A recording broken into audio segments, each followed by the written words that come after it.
I'm head of social media customer service at Virgin Trains, and I'm here just to add to the rest of the presentations today on the discussion of emotion and customer experience. I also have paper, as I'm a millennial. So today I'll take you through how we interact with our customers on social and why we believe it's so important to add that human element into everything we do. I think it's fitting to start with our core values as a business, which some of you may have seen before.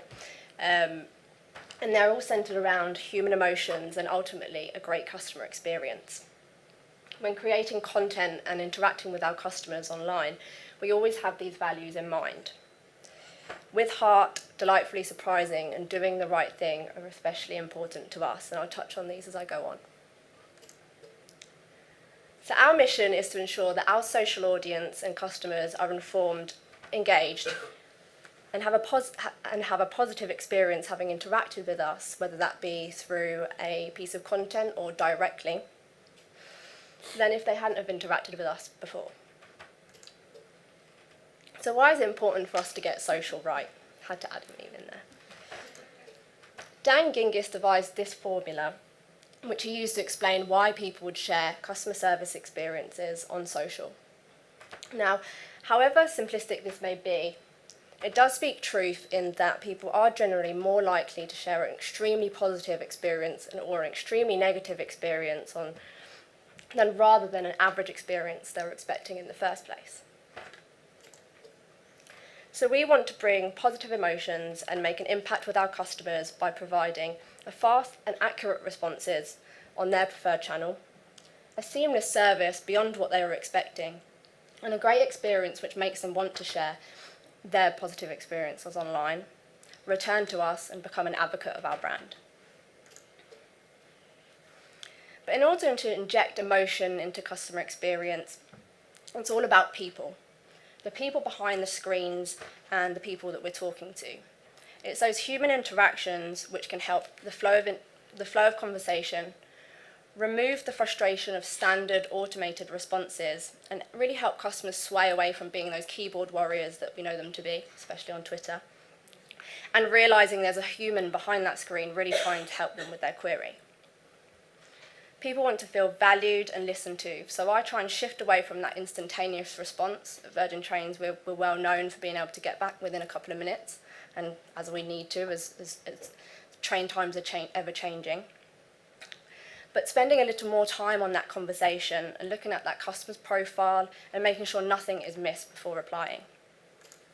So who are we? We're a team of 10, built up of a breadth of skills and experience from some of my team working on the front line at stations and on board. So they bring Virgin Trains knowledge and knowledge of the railway to customer service experts, social media, CRM, internal comms and marketing. Given that social is a relatively young customer service channel in comparison to the likes of phone and email, social teams tend to sit in a variety of departments from omni-channel customer contact centres to marketing and advertising. Our social customer service team is a standalone team. We work directly with our social content team and sit under PR and corporate affairs. We work really closely alongside public affairs, press and customer resolutions as well. With social activity playing such a huge part in social and political discussions, it's so easy for one interaction with a brand to be amplified into a full-blown social and media crisis. And that's why it's really useful for us to sit within our corporate affairs department so we can react to these incidents really effectively. So to really show their personality on social, just as they do on a radio station, my team introduce themselves to their audience in the morning and the afternoon. They tend to use a GIF, a meme, a pun, social trends, or a fun fact to do this. And we even have regulars that come in and interact with each post and ask for their favourite members of the team. So we really have an engaged audience there with them. And they continue to use these names and their initials to sign off their responses, so our customer knows who they're talking to, and they can really own that interaction from start to finish. So for us, language is crucial when communicating through a digital platform, more so than when you're face-to-face or over the phone, because you really lose those visual and verbal nods, and it can often be difficult to work out intent and tone of a message. As a result of this, we must be creative with our words, as well as using our medium to its full advantage to bring out the personality of our brand and the personality of the people representing our brand. Luckily for us, in comparison to other digital channels such as live chat and email, we have the luxury of media to help us express emotion in the form of emojis, GIFs, memes, photos, and videos. But with that being said, there is a strong emphasis to ensure that our tone of voice is consistent across all of our communications channels. These 5 pillars are what we use to help shape our responses and really bring the Virgin personality to life in our customer service. Nice, straightforward, honest language, bringing a sense of humour without overdoing it, being humble, down to earth, and keeping things friendly whilst finding a positive spin on everything you can. And here are just some examples of where we've been able to add a little wink, playfulness and humourness in our responses. However, within the railway industries and many other service industries alike, the majority of our comments sent via social media will be neutral, where a customer just wants to get the answer to their question as quickly as they can, to negative because they're already frustrated with the product, service or experience that they were expecting.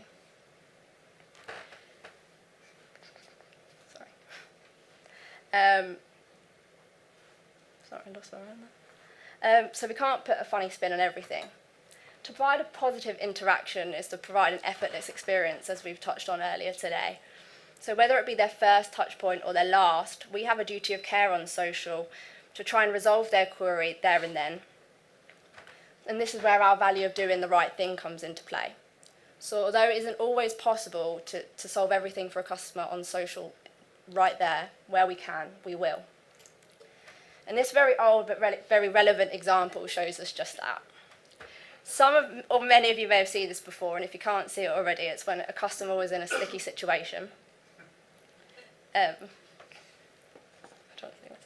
a sticky situation where the loo roll had run out on board when he needed it the most. So within minutes, we contacted our train manager, who was able to then provide said customer with the loo roll on board.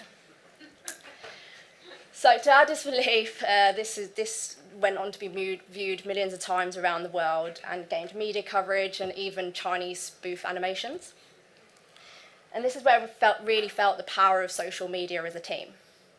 This is where I feel customers really started to understand the limitations of social media, and that the limitations of social media customer service could be pushed further than ever before.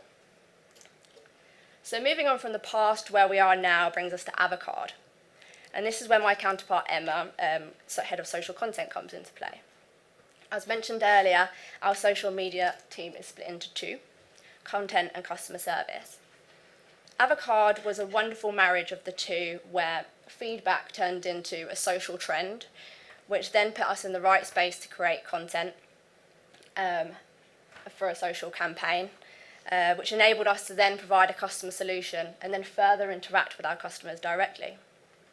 So for those who aren't familiar with Avocard, and we've been talking about millennials a lot today, is when they were unable to get their hands on the well-sought-after 26 to 30 rail card. So we thought, why not make our own temporary one? Ergo Avocard. So all millennials had to do was turn up at the station with an Avocard in place of a rail card, and they'd be able to get the discount. And not only did it go well on social, people actually turned up with their avocados. So this is where my team really got to have some fun, as I was talking about tone of voice and adding a bit of wink, and use the best avocado puns they had up their sleeves. All we could hear was the avocado song for days. If you haven't heard it, it'll really annoy you, but it'll make you laugh. So similarly to Avocard, there have been some great opportunities for us to tap into customers' emotions by way of humour, like jumping on Trump's Kofifi typo, or pride during the World Cup. And again here, we've used social trends with customer insights to create on-the-spot reactive content. A simple way of letting our customers know that we understand some of their frustrations and putting that positive spin on what could have been a simple standard campaign on train etiquette. So I'm going to now bring you on to a quote which many of you have come across already. This quote is from Sir Richard Branson himself and really embodies everything I've spoken about today, and especially in my last few slides. He said, "The key is to set realistic expectations and not just to meet them but exceed them, preferably in unexpected and helpful ways." To really make our customers smile, we absolutely took this quote at face value and looked at ways in which we could go above and beyond expectations and to surprise and delight. So I'll start with George. He was instrumental in this. So George is one of our biggest Little Train fans, and after finding out he loved our trains, my team invited him along for an experience in one of our driver simulators. He even got to sit in a train cab afterwards. When we shared this on social, our audience loved it. Comment after comment about how their kids would have done anything to experience the same thing. It was all very cute. So what did we do? Next half term, we offered the parents a chance to enter their little ones into a competition to make a station announcement at a few selected stations across our network. Again, this went down a treat, but there were very limited spaces and a lot of disappointed kids. From then, more than ever, parents were getting in touch, sending photos and videos of their kids making station announcements, waving off trains, and asking us if we could get some of these kids in touch with one another, as they found it difficult to find friends with the same passion for trains. So we didn't want to stop there, and this half term we introduced Rookies Academy.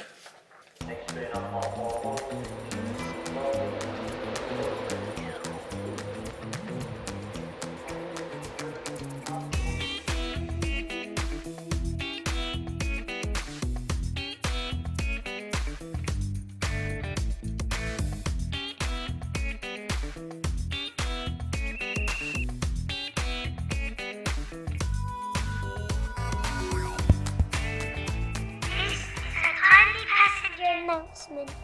Fancy running your own railway this half term? The Rookies is coming soon to a station near you. So this time there were over 200 bookable spaces for kids to have the ultimate Virgin Trains experience up and down the UK. This not only provided them with something to do over half term, but it gave them a chance to be part of our team and find out what happens behind the scenes at our stations. The activities varied per station, ranging from visiting a driver's cab to making an announcement and dispatching a train. And as you can see, this meant the world to the children and their parents, enhancing the love they already had for trains and our brand.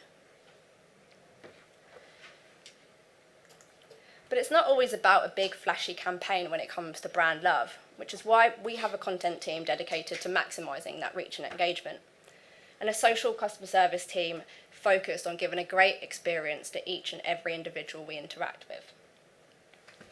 To achieve this, my team are always looking for opportunities to surprise and delight. From those who already love us, like this little boy, he wrote to us expressing his two favourite things were cereals and trains. So what my team did was worked with Kellogg's to create his very own Pendolino cereal, and he loved it. To those who aren't so happy, take Joy, for example.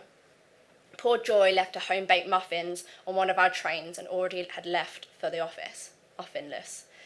So it was too late by this point to get them back, so my team arranged for a local bakery to deliver some cupcakes to her office, so her colleagues didn't go without, and so she was overjoyed. No pun intended. And Izzy tweeted a picture of herself on the bottom left there. She was sat outside a toilet with a 6-month-old baby. There was no available seats, as I'm sure some of you can connect with. She said the only thing that would fix this would be an alpaca. Now, although we couldn't actually send a real alpaca, we told her to alpaca her bags and set off for an alpaca experience near her hometown, and even sent a little alpaca for her son, Freddie. So those examples really showed how we exceeded our customers' expectations by bringing out emotions such as happiness, surprise, joy, delight, and which ultimately resulted in them wanting to share this positive experience with their audience, friends, and family. That's it. Thank you. Thanks for listening to me today. Thanks, Kayla. You know, I really love Virgin Trains and just the humanness that you guys bring to the tone of voice across your social media channels. It's absolutely fabulous. My question is, when is the cutoff point when somebody is a keyboard warrior, and what are some of your best practices and tips that you can give us? So for us, we have a lot of them, and most of the time we enable them to kind of chat between themselves, but you do have those ones that are quite relentless with our team. Now, for us, although a lot of people say, you want to respond to every single thing on there, it's not always possible to do that. So for us, we try to educate. So if they are saying something specifically about our services or what we can improve, we'll take them on board and we'll tell them, we'll feed them back to the relevant areas or try and change something. But where we can't, sometimes it is just one of them that you have to cut ties there, because they're just going to carry on and carry on and carry on. If you've given them the information that they need and your viewpoint on it, I think that's where we have to end it there. And sometimes, like with the responses I showed today, they just want something funny back, or they just want a response, and they're not always going to be happy with what you say. But as long as you've given them the right information at a timely manner, then I think that's fine.